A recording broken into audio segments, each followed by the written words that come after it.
Welcome to Pindar Poetry. We hope you learned something new.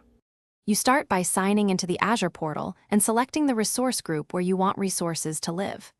Once signed in, create a storage account. Pick the account kind, region, performance tier, and replication to match cost and latency needs. Make sure you enable the hierarchical namespace when you need directory semantics for Data Factory and Big Data. This first step is about establishing the correct storage foundation, so downstream connections and security are simple and predictable. Once the account exists, configure networking and access to protect data and enable pipelines. Choose public access with firewall rules, private endpoints, or service endpoints depending on compliance.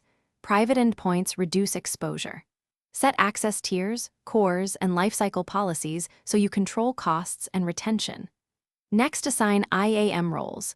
Give your Data Factory managed identity storage blob data contributor or reader as required. Doing these steps now prevents permission errors later when you create linked. Now connect the storage account to Azure Data Factory by creating a link service and testing the connection.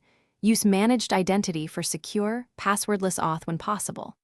Once the link service is healthy, create datasets that point to containers, folders, or blobs and reference them in your pipelines and activities. Publish and trigger a test pipeline to validate file access and performance. If things go wrong, first verify role assignments, then check firewall or private endpoint DNS. These are the most common culprits. Thanks for watching. Consider subscribing if we helped you.